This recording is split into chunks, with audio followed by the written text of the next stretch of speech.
A todos.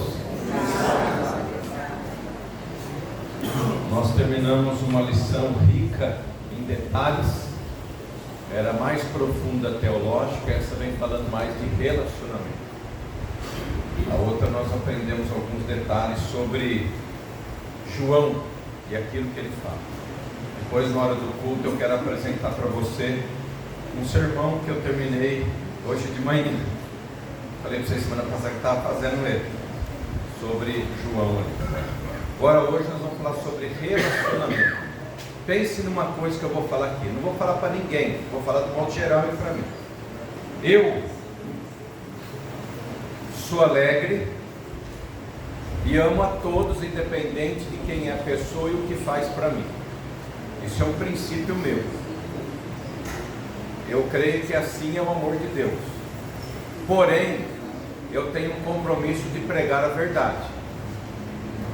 Então eu não posso misturar o meu amor com a verdade e aí sacrificar a mensagem. Então eu amo você do jeito que você é, não importa o que você faz, mas eu tenho que pregar a verdade. Agora tem gente que quando vai fazer isso ele mistura e ele acaba sacrificando uma coisa pela outra. Por exemplo, vou usar um exemplo aqui fácil. Você vai na casa de uma pessoa, ela convida você para comer, vamos pensar em almoço. E aí ele faz uma coisa que você não come, é proibido pela Bíblia. Alguns dizem assim, eu como, tomo um golinho só para agradar a pessoa. Você está sacrificando o quê? A mensagem, você não está amando ela. Porque em vez de você testemunhar, você está contra aquilo lá. Aí voltando para a lição, que é a lição da semana passada, parece que fez uma ponte. Eu não era, vamos dizer assim, intencional, mas falou de Pedro. Olha que interessante, vamos voltar aqui à lição. Jesus diz assim: tu me amas, Pedro, agapau, o amor incondicional. Ama ele independente de quem é, o que ele faz. Pedro diz assim: eu te amo, filéu, como um amigo. Você não ama qualquer um, você ama o amigo, o familiar. Jesus pergunta de novo: tu me amas, agapau? Pedro diz: eu te amo, filéu, como um amigo. Pedro não estava entendendo a troca de palavras, a diferença entre o amor de Deus, que é incondicional, e o amor filéu, que é o amor comum entre nós, familiares e amigos. E então Jesus faz uma coisa interessante ali no texto. Ele desce ao mesmo nível que Pedro e diz assim: Pedro, tu me amas, filéu? Ele não havia entendido o amor. E agora ele pergunta a mesma pergunta que Pedro falou. Pedro diz assim: eu te amo, filéu, como um amigo. Olha que interessante. Na tradução a gente não vê isso daí, mas quando você busca o original no grego, e essa manhã eu estava pesquisando para dar uma olhada, é interessante essa troca de palavras, porque Pedro não entendeu o amor incondicional naquele momento, mas Jesus estava amando ele incondicionalmente, independente dele ter negado o que ele fez para Cristo. Olha que interessante. Eu amo você do jeito que você é, você pode vir do jeito que você é, ele disse. Agora Jesus então, para ele compreender, eu amo você como um amigo. Pedro estava limitado. É lógico que depois da unção do Espírito Santo ali em Atos, Pedro vai ampliando a mente, prega diferente, é outra pessoa. Mas naquele momento, Jesus foi falar com ele. Quando eu e você vamos pregar a mensagem, nós temos que falar a linguagem da pessoa, descer ao nível dela, mas não sacrificar a mensagem, a verdade. Entenderam ou não? Porque alguns quebram para pregar a mensagem, acaba sacrificando ela. Em vez de dar o testemunho, é contra aquilo ali que ela faz. Voltando então para a nossa lição, eu fiz aqui a introdução aqui do amor de Deus. Na parte de domingo, ele enfatiza e ele diz assim, como anunciado lá em Êxodo 33 a Moisés. Olha só, Deus diz que amava Moisés e aquele povo independente do que eles faziam. Era o amor de pai para com o filho. Por isso Jesus diz assim: vocês são meu primogênito. Deixa eu usar uma outra ilustração. Não estou falando de ninguém, é só uma ilustração. Eu estou enfatizando sempre que a gente fala, a pessoa fala, falou para mim, né? Se você tem um filho que vai preso, você não deixa de amar ele, independente da causa que ele foi preso, mas você não concorda com a situação, a atitude, o que aconteceu com ele, sim ou não? Isso daí é o amor de Deus que ele falou aqui pelo povo ali. Eu amo você, mas não concordo a maneira como você está vivendo. Falou para o povo de Israel: vocês precisam agora se consagrar. 40 anos no deserto para ver se aquele povo mudava a mente. Olha que interessante. Estudando um tempo atrás sobre isso daqui, eu li no Espírito de Profecia, só não lembro agora onde que é, mas dizia assim que quando Deus levou o povo para o Egito e deu maná para eles, Ele queria purificar o povo dele que estava enfermo, doente e sem saúde por causa da vida no Egito, que comia de tudo e fazia as coisas erradas. Ele levou para lá, foi como se ele tivesse levado a uma clínica de tratamento natural para desintoxicar, para preparar aquele povo para algo maior. Porque depois ele diz assim: santificam, que amanhã faremos coisas maiores. Entenderam? Olha que interessante quando a gente vai para a lição e amplia a nossa mente. A gente entende os princípios de Deus. Deus não faz algo por fazer, Ele faz algo porque Ele tem um resultado lá na frente. Ele já enxerga, a gente não enxerga. Eu não sei o que será desse ano de mim e nem de você. Nós temos sonhos, planos e metas, e é bom ter, mas eu não sei o que vai acontecer. Mas Deus já, mas Ele, aí vem outra parte da lição, Ele respeita o nosso livre-arbítrio. Ah, por que Deus não fez assim? Porque Ele não fez a gente robô. Por quê? Porque Ele deu livre-arbítrio. Então não coloque a culpa em Deus. A decisão é minha e sua. Nós sofremos consequências das nossas decisões. Por que o povo ficou 40 anos no deserto? Livre-arbítrio. Tomaram decisões erradas. 2 enxergaram as bênçãos de Deus, Josué e Caleb. 10 enxergaram só. Não é assim. Vai ver um acidente, uma coisa.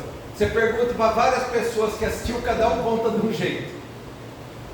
Se o cara é meio crítica, coisa, ele só vai contar desgraça que tem.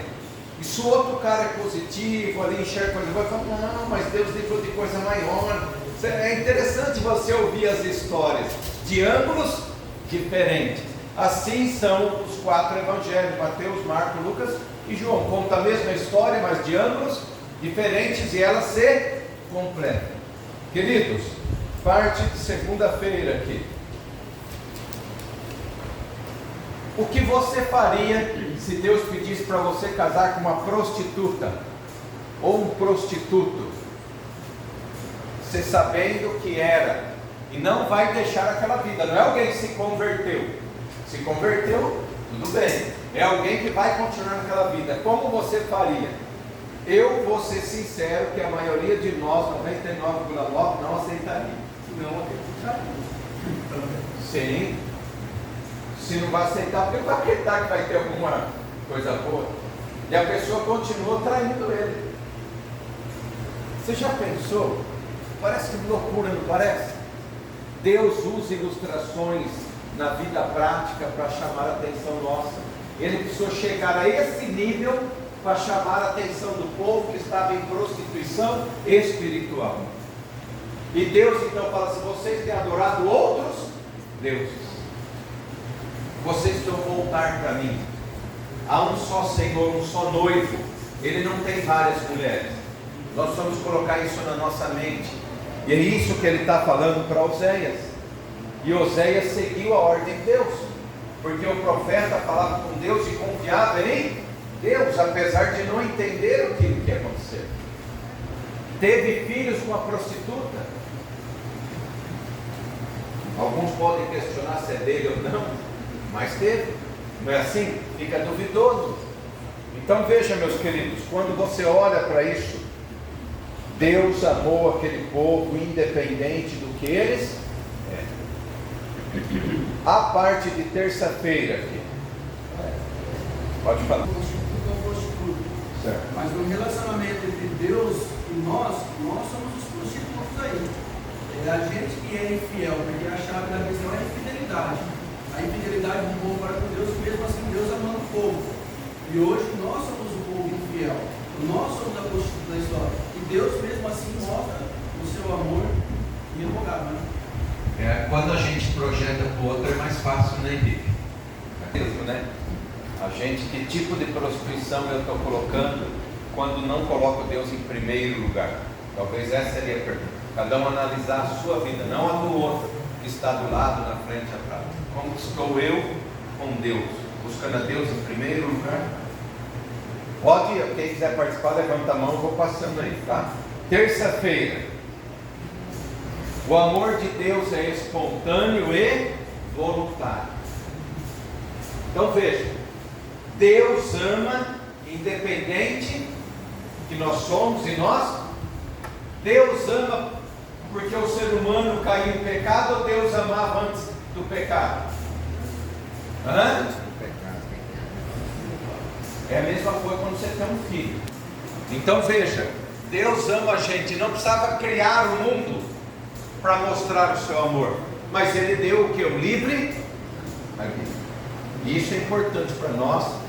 Isso nós poderíamos estudar sobre liberdade religiosa, que é um ponto extremamente importante para nós, que alguns confundem liberdade religiosa com ecumenismo. A igreja tem liberdade religiosa, mas não apoia o ecumenismo. São duas coisas diferentes. Liberdade religiosa é você respeitar cada um na sua crença, mesmo que você não concorde em algum ponto ali com eles. Então veja, quando eu penso em liberdade, você está na igreja, que alguém colocou um revólver para você vir aqui de manhã na igreja? Isso é liberdade, você escolheu estar aqui. Você escolheu estar sentado prestando atenção. Isso é escolha. Você fala, meu irmão. O mais importante desse método é que o título da lição do outro método nos fala desse amor de Deus. Mas tem uma outra palavra que é muito importante para nós entender o passado que aconteceu dela: justiça. Então, na maioria das igrejas que nós vemos hoje, as pessoas têm muito hábito de dizer o seguinte: Deus me ama independente do que eu faço. Isso é verdade. Só que eu tenho que ter essa consciência de que Deus não é só amor, Ele também é justiça. Então, nesse ponto, é que, voltando um pouquinho atrás ali do profeta chamado profeta menor, Oséias, né? Não menor por qualificação com os outros profetas, né? Porque ele teve um período menor dentro da profecia. Mas ele não foi uma pessoa comum, onde a pergunta é feita a uma congregação inteira: você faria isso com a prostituta? O profeta é uma pessoa diferenciada, porque ele era o homem responsável para estar com Deus e levar a mensagem para o povo. E quando nós colocamos nas mãos de Deus para fazer esse tipo de trabalho, nós somos colocados também em algumas situações, como Moisés foi colocado. Mas tudo isso para mostrar a infidelidade do povo, assim como a gente falou. Quem são as prostitutas? As pessoas que andam pecando e contrariando as coisas dentro dos princípios de Deus. Sim. Não devemos esquecer do amor, mas também da justiça. Sim.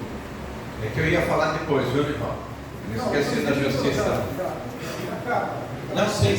É que depois vai entrar aqui a lição, vai falar da justiça também. A pessoa está confundindo liberdade com liberdade. Sim. Então veja, Deus ama Adão e Eva, a sua imagem, a sua, sem pecado. O ser humano escolheu cair. Disse assim: não comerás daquela árvore. Foi orientado. Eva o quê? Comeu livremente. E Adão escolheu livremente comer da árvore também ali.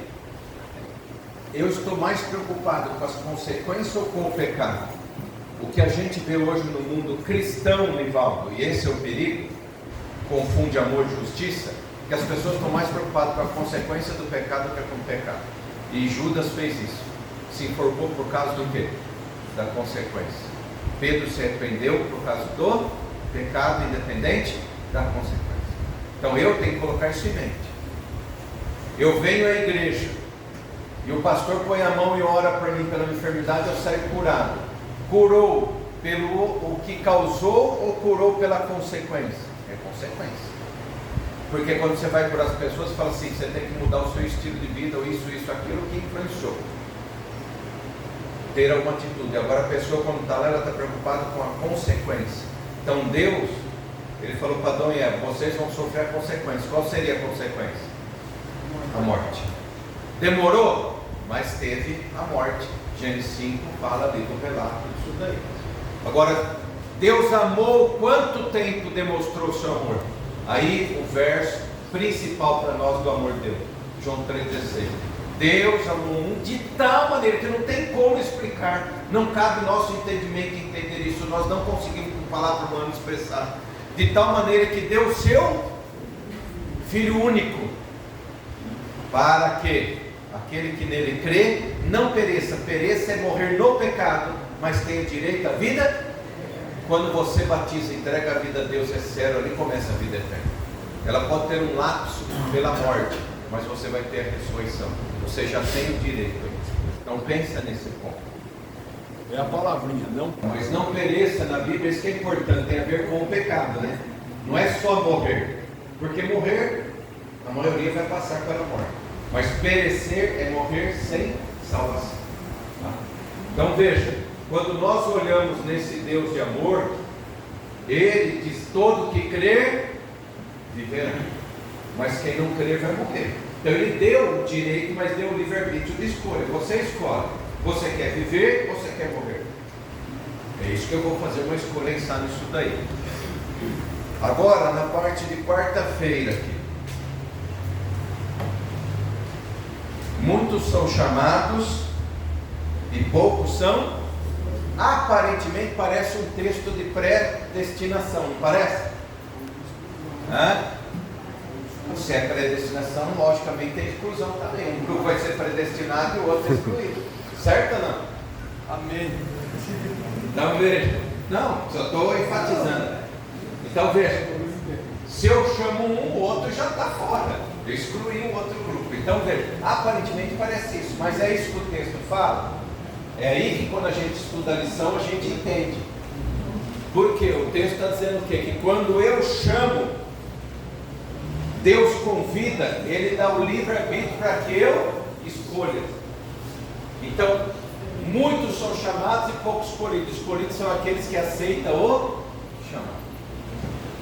Veja só, queridos, pense comigo uma coisa agora, sem pensar em nome de pessoas. Quantas pessoas, vamos pensar assim em nosso caso, já passaram nessa igreja aqui? Eu escrevi a história aqui da igreja um tempo atrás. Então assim, a gente tem uma noção, passou muita. E não estou falando dos que morreram em Cristo, estou falando dos que passaram e saíram. Essa igreja que vai construir seria pequena se todos tivessem o quê? Permanecido. Seria muito, muito mais gente. Nós já tivemos essa igreja lotada de gente, que não tinha banco quase nos cultos de pessoas. Uma fase. Vamos ver a hora que volta. O convite é chamar. Aqueles que aceitam voltam. Outros que nunca eram, vêm também ali. Os que estão, permanecem ali também. Não é predestinação, é respeitar o livre-arbítrio. Você tem o livre-arbítrio de fazer o que você quiser. Eu não quero ir mais na igreja. Você tem o direito, mas tem o quê? Consequências. Então nós temos que pensar isso daí. Quando nós chamamos a pessoa para vir à igreja, não entenda mal minha palavra. Não é porque só na igreja 27º dia há salvação e você não vive lá. É um chamado de Deus para... é algo maior. Não é a igreja física em si. É algo maior. Por isso, na parte de pregação, diz que há um pecado capital. Qual é o pecado capital na pregação? Terminar a pregação sem fazer apelo. Você tem que fazer apelo. E quando você termina um sermão e faz o apelo, você respeita o livre-arbítrio das pessoas para elas tomarem uma decisão a favor ou contra. Entenderam ou não? Então todo sermão tem que ter um apelo. Esse apelo é respeitando o livre-arbítrio das pessoas, é amando elas, mas dando direito para elas saírem daqui com a consciência tomada a decisão. Por isso, eu enfatizo para você, Se a gente está aqui na igreja, todo mundo aqui, falando a mesma língua, prestando atenção, uma coisa. Mas se a gente está aqui, um está conversando, um fazendo barulho, uma coisa, como é que fica aquilo que falou? O Henrique passou uma carta muito bem. Eu prefiro passada do que lida. Falou muito bem. Até aprendi do sanduíche, viu, Henrique? Eu não sabia do sanduíche ali. Então veja, bacana. Nós temos missionários lá na Mongólia, tá?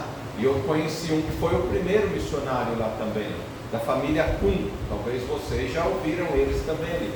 A família inteira é missionária. E eles foram os primeiros na Mongólia. É interessante isso daí. Mas e aqueles que não prestaram atenção?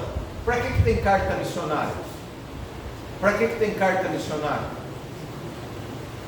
É para a gente entender a missão da igreja que está alcançando pessoas em lugares mais difíceis do que o nosso aqui. E nós estamos colaborando com a nossa oferta. Isso é um livre-arbítrio. Você pode colaborar ou não. Você pode ajudar ou não. Nós já fomos beneficiados com essa oferta? Lá no passado, sim. Hoje é outro grupo que está sendo beneficiado. Quantas pessoas deram oferta para evangelizar o Brasil, que não tinha presença adventista? Foram ofertas de carta missionária, de escola sabatina. Hoje a gente está enviando missionários, a divisão sul-americana está enviando 50 missionários no mundo. Olha que interessante. Nós temos um representante da nossa associação que está lá no Paraguai, o pastor Adalgiso, é meu amigo. De vez em quando eu falo com ele, olha que interessante. Quem que está mantendo isso daí? É uma parte do que vai lá para esse projeto. Você tem o livre-arbítrio de ajudar ou não? A pergunta é, você tem sido um escolhido de Deus? A decisão é sua. Você vai dizer sim? Deus não predestinou, viu? Deus não predestinou, Deus deixou. Você está escolhido, sim ou não? Aí depende de você. Se eu falar que eu estou escolhido, lembre que eu falei outro dia, não há pessoa sincera que não encontre com Cristo que não seja transformado. Porque a maioria crê, até os demônios creem. Mas aquele que tem um encontro com Cristo, ele é o quê? Transformado, ele vive, ele pratica aquilo que ele crê. Ele está em luta, tem altos e baixos, como a Vanessa falou. Um dia está doente, um dia está são, um dia tem mais dinheiro, um dia tem menos. Tem as coisas na vida, é assim. Mas ele é escolhido, ele luta por aquilo ali, até o fim. Então pense nisso daqui, como que está a nossa vida, irmão. O interessante é que a lição de quarta-feira, ela fala de um convite. E a pessoa que é responsável para trazer os convidados, muitos foram presos e outros mortos. Mas só um grupo de pessoas que vieram. Dentro desse grupo teve uma pessoa que não fez o quê? Colocar a veste inapropriada para entrar no casamento. Aí vem a justiça, né? Não, você não pode permanecer aqui. Pode ter a Bíblia, mas você não aceita. Então o que acontece? Dentro da igreja hoje, no contexto geral, nós não, em algumas circunstâncias, a gente volta naquela introdução sua lá da alimentação, né? Se eu falar, né, vai constranger a família, quem sabe, né? E hoje a gente vive mais ou menos nesse mesmo episódio aí. Não, o irmão vem, ele é batizado, mas ele continua na sua vida como estava lá fora do mundo. E às vezes a gente corre o risco de ter que conversar com ele, chamar atenção e falar assim, não, se eu falar isso, eu não volto para a igreja mais. Né? E isso dentro desse problema que nós temos na igreja hoje de medo, né? de ser levado como uma causa, como um advogado, para requerer alguns direitos, e a gente tem medo de falar. Sim. Ou seja, de falar a verdade, de tentar ajudar esse irmão no erro que ele está cometendo. O equilíbrio ali Vai falar. Não, eu só vou na carta, a transformação que houve na pessoa da carta. Sim. Só um detalhe do que o Nivaldo falou, quando a gente repreende algum irmão ou fala com ele, enfim, por N motivos, pode ser alimentação, pode ser espiritualidade, enfim, qualquer assunto, eu vejo de duas maneiras. Uma, ou você não tem intimidade para falar o que falou e o outro não aceitou, ou o outro não enxerga em você Jesus para entender o que você falou. Então, uma vida de mão dupla. Quando eu digo que eu vou ajudar meu irmão pode ser que eu não esteja ajudando, ou vice-versa. Então é uma linha muito tênue, porque dá a impressão que quando a gente fala que o outro está fazendo alguma coisa, ou está não sei o quê, parece que eu só estou enxergando o outro, entendeu? E essa é uma das grandes desgraças que tem no meio cristão no mundo. Se eu cuidasse um pouco mais da minha vida, do meu ser, do meu espiritual, eu teria muito pouco tempo para fazer isso. Só que se todos fizessem isso, Jesus já teria voltado também. É importante ajudar o outro, é importante falar, é importante dar exemplo, mas o primeiro é o seu exemplo dentro de você. Se você não tem condições de fazer isso, não faça. Porque vai gerar o que sempre gerou: discórdia, uma cara aqui, uma cara ali, muitas vezes com necessidade e sem necessidade. Por que eu estou falando isso? Porque eu tenho aprendido coisas, você vai amadurecendo na vida e enxerga que muitas vezes é melhor deixar passar. Outro vai dizer que não tem que deixar passar, você tem que ir lá e depende da situação. Então, complementando o que o Nivaldo falou, ele está certo, que nós possamos olhar um pouco mais para a nossa vida. Se a gente observar, nós vamos ter muita coisa para resolver aqui dentro primeiro, para depois eu passar ao próximo. Então veja, Cristo, ele viveu 3 anos e meio com as pessoas, ensinando, dando exemplo de quem ele era. Até os duvidosos criam, até Pilatos e outros, que ele não tinha nada, ele era diferente mesmo. Só não aceitavam, mas eles sabiam que era diferente. Você vê o testemunho, até o diabo fala sobre isso. Porém, é aí que vem a questão. Se olharmos para Cristo, questão de evangelismo, ele foi fracassado, porque não batizou ninguém. 3 anos e meio trabalhando. Imagine um pastor hoje, que trabalha num distrito pastoral, na igreja de Pederneiras, 3 anos e meio não batizando ninguém. Como que vocês iam pensar? Você vê a contradição de ser humano e a trindade. Sim, mas ele conhece o futuro, né? Jesus poderia ser dispensado como um pastor seria. Então veja só, eu estou falando assim no âmbito maior, não estou falando daquele que não trabalha. Jesus trabalhou muito, semeou muito, ele falou sobre isso, mas não teve um resultado de números, pensando friamente assim. E a gente ia dizer assim, esse pastor é fraquinho. Só que ele disse uma frase que aí muda tudo. Eu, quando subir, atrairei muitos a mim. Tem a ver ali que muitos são chamados e poucos escolhidos. Eu estou usando a lição. Quantos milhões de pessoas depois de Jesus subiu aos céus, creram e entregaram a vida nele durante esses 2000 anos? Então pense o seguinte: faça o seu trabalho, pensa no que eu estou falando, mas não preocupado com o resultado. Tem gente que canta e ele está preocupado se as pessoas estão batendo palma para ele, em vez de ele estar tocando o coração das pessoas para Jesus. Quem prega a mesma coisa, quem ora a mesma coisa, quem dá estudo bíblico a mesma coisa. Quando eu trabalho para Deus, o resultado vem com Deus, porque a Bíblia diz assim: e o Espírito Santo acrescentava diariamente os que iam sendo. Colheita depende do Espírito Santo. Colheita sem Espírito Santo, ela é fria. Nós podemos batizar 20 pessoas esse ano e o ano que vem ter só 2. Por quê? É um trabalho humano, de persuasão humana. Mas quando você trabalha o divino com o humano junto, você tem os resultados reais. Você batiza 10 e não 20, mas os 10 permanecem na igreja, ou 9 permanecem na igreja. Então veja, isso é livre-arbítrio. Quantas pessoas você já deu estudo, eu já dei e não tomou decisão? Você ficou triste? Eu fiquei muito chocado. Tinha gente que estava tão empolgado que eu falei, esse batiza. E no último estudo, muito obrigado pelo conhecimento, tudo, mas vou esperar um pouco, eu não vou. Você faz 10 tipos de apelo e a pessoa não toma decisão. Veja, você vai amadurecendo, como ele falou aqui. Amadurecendo, você vai entendendo as coisas. Quando você trabalha divino com humano, quem recebe o estudo de ovo tem que ter o Espírito Santo, e quem fala Eu que estou passando a lição tem que ter o Espírito Santo, você que está ouvindo tem que ter, senão não há conexão. Põe isso na mente. Isso é 1 Coríntios fala. As coisas espirituais se discernem. Não adianta. Eu vou explicar para alguém sobre o sábado, se a mente dele está fechada, cauterizada, não vai adiantar nada. Mas se ele, o Espírito Santo já estiver trabalhando com ele, quando eu falar, o quê? Um impacto na vida dele. Mesmo que ele não decida agora, ele vai começar a pensar, refletir naquilo ali. Eu só usei o exemplo do sábado, mas pode ser qualquer coisa que eu tenho na minha vida. Agora, veja só. Muitos chamados, pouco.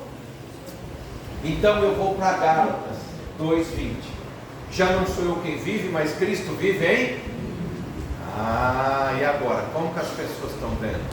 O Éder ou estão vendo Cristo através do Éder? Esse é o ponto de crucificado. Quem quer me seguir, Jesus disse assim, não vai ser o primeiro. Pegue a sua cruz. E agora? É gostoso a gente vir para Cristo e a gente olhar as coisas do modo que Deus enxerga. Porque eu enxergo cada um de vocês como pecador. Nossa, pastor, se não há pecador, pode ir embora da igreja, porque todos nós somos, eu também. Mas ao mesmo lado que eu enxergo o pecador, todos têm a oportunidade do quê? Da salvação. Hoje é seu dia de salvação. Não é um dia a mais, o primeiro sábado. Ele tem que ser marcado na sua vida. Eu disse outro dia, porque alguns vêm na igreja através de uma música, de uma oração, um sermão, uma lição, assim por diante, chora, se emociona, e outro está lá conversando, batendo papo, está nem aí para aquilo que está acontecendo. Por quê? Ele não está conectado com Deus, querido. Ele não entendeu o amor de Deus. O amor de Deus, ele é incondicional. Eu vou dizer sobre a minha ignorância. Quando eu fui fazer teologia, a minha tese era Deus é amor. Eu falei, esse tema é fácil. Eu vou escrever sobre o amor de Deus. Tem bastante coisa. Eu bato ali de letra, acabo facinho. Mas eu amadureci com aquilo ali. Eu aprendi que não tem como falar sobre o amor de Deus, que ele é infinito. Eu falei só sobre um pedacinho daquilo que o texto de João 4,8 falava. Que quem não conhece a Deus não entende o amor dele e não ama o próximo. Só uma fatia. Olha a minha ignorância. Eu querendo falar do amor de Deus, que a essência do caráter dele é eterno. Por isso Pedro não entendeu o amor agapau. Ele só entendeu o amor o quê? Filéu. Ele estava limitado. Graças que o Espírito Santo depois atua neles em Atos, ali muda. Eu e você precisamos dessa ação, queridos. Como que eu abraço uma pessoa que é meu inimigo, que me persegue? Tem gente que fala assim, só se ele vir pedir perdão. Eu perdoo, mas se ele vir, eu não vou. Né? Então você não entendeu o amor. A Bíblia diz, orai pelos inimigos e por aqueles que perseguem. Puxa, isso é amor de Deus. É no mais profundo ser do amor. Eu amo você na igreja, mas aquele que está caindo na rua dele, lá também eu amo. Porque Deus morreu por ele. E Deus sofreu por ele, dando por nada para ele salvar. Parece que Deus não sofre por um desse. E eu passo perto e falo, coitado. Mas não faço nada. Falando aí do amor de Deus, né? Só lembrando na escola, eu estava descendo a Avenida Brasil. E na esquina ali do dia tinha uma moça de 30 anos, enfim, com um cachorrinho, uma moça, eu acho que na rua, enfim, um cachorrinho na mão. Estava meio quente aquele dia. E a hora que eu fui chegando assim, eu falei, não, moça, olha o cachorrinho bonitinho, né? No calor, eu falei, pô, será que o cachorro está com fome? Será que o cachorro está com sede? Eu vou parar o carro para perguntar, né? Para o carro, bem. Ele já comeu? Ele já. Não, já comeu, tem ali. Obrigado. No sinal eu passei. A hora que eu passei, eu pensei, olha como o mundo está virado. Um ser humano, um cachorro, e eu me preocupei com o cachorro e não perguntei se ela precisava. Aí eu voltei, e aí nunca mais teve essa história. E é isso aí. Mas é o que a gente faz. A gente é pecador e a gente faz coisa que não deveria fazer, mas pelo lado humano, naquele momento faz. Mas depois leva a gente à reflexão. Terminando aqui, viu, Vanessa? Sexta-feira. o caráter. O caráter de Deus tem sido perdido na sociedade, porque nós temos refletido o caráter do diabo e não de Deus. Vós sois filho do diabo e não de Deus. Desculpa a minha palavra, sincero, mas é a verdade. Nós fazemos mais aquilo que queremos, que é prazer da carne, do que aquilo que é vontade de Deus. Essa é a luta constante, eu tenho também, para querer fazer a vontade de Deus. Então veja, a parte de sexta-feira está falando, está se perdendo. Se eu e você não refletirmos o caráter de Deus quando saímos da igreja, quem que eles vão ver Deus lá fora? Naqueles que não têm, que vão achar que Deus é daquele jeito. Deus é um Deus tirano, Deus é um Deus vingativo, Deus é de amor que no fim todo mundo salva.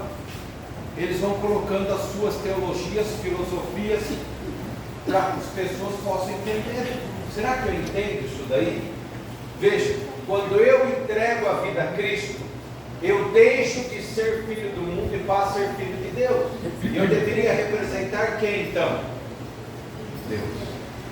Em cada negócio que eu faço no mercado, a minha compra, nas minhas roupas, no shopping, no passeio, na praia, em todo lugar eu devia representar a Deus. Como que as pessoas veem Deus? Em mim. Então veja, queridos, como que eu enxergo o amor de Deus? Através das pessoas que representam Ele. Por isso algumas pessoas são frustradas, porque elas não veem Deus, veem apenas a pessoa, e aí ela fica frustrada com aquilo que elas veem. Por outro lado, as pessoas ficam admiradas por aquilo que eles veem. Eu vou contar um testemunho e terminar. Uma irmã nossa nos Estados Unidos, já aconteceu há um bom tempo, quem contou essa história foi o pastor Mark Philly, quando era evangelista, e ele já está aposentado acho que uns 20 anos. Então veja, ele disse assim que a irmã orava pelo marido durante 10 anos. E o marido, casca dura, só judiava dela, tratava ela mal e não tomava decisão lá de Jesus. E a irmã, aquela que no meio visão, ela devia ser transladada. Vivia tudo certinho, mal cabra rude, casca dura, não entendia a boa esposa que tinha em casa. E de vez em quando ainda falava, você vai na igreja para olhar os homens, porque tu vai bonita, vai, não é? A pessoa que não tem a visão certa começa a enxergar assim. E um dia então ela ali, já de tanto orar a Deus, clamar a Deus, ela ajoelhou na sala e falou para Deus, Deus, se eu não puder salvar, vendo meu marido salvo, o Senhor tire minha vida antes então, porque eu não quero ver ele se perder. E ele estava cortando a grama para o lado de fora da janela e ouviu a esposa falar aquilo. Naquele momento o Espírito Santo trabalhou no coração dele, porque foi sincero.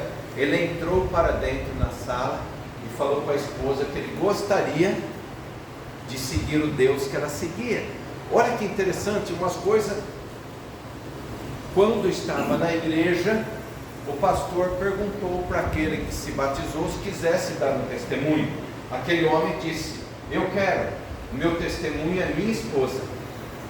Durante 10 anos ela testemunhou de Jesus para mim, e eu não vi, não valorizei, mas graças a Deus que hoje eu enxerguei através dela Jesus, e eu tomei essa decisão de Jesus. Olha que história bonita, queridos. Não tem tempo.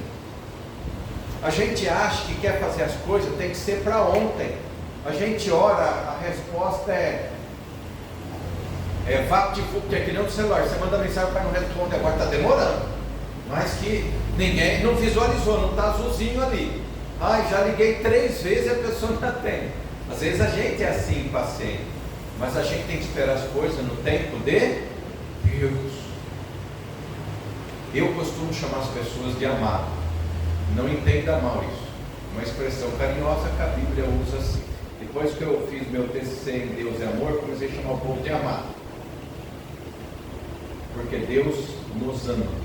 E esse tem que ser o reflexo daquilo que nós somos para com Deus. Deus ama você do jeito que você é. Mas ao você ter contato com Deus, Deus vai transformar você para melhor. Pense nisso. Deus só quer o seu melhor. Quando eu amo a pessoa e falo a verdade com amor, ela entende isso nas palavras. Mesmo que ela não tome a decisão, ela entende. Mesmo que você depois mude lá no futuro, ela pensar, aquela pessoa falou porque ela me amava.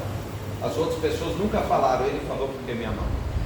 Deus ama você, Ele está falando para você, está tocando na porta do seu coração, porque Ele quer que ninguém de vocês pereça, se perca, mas que todos cheguem à salvação. Que Deus toque as portas do seu coração e você devolva oferta para ajudar os irmãos da Mongólia. Tá bom?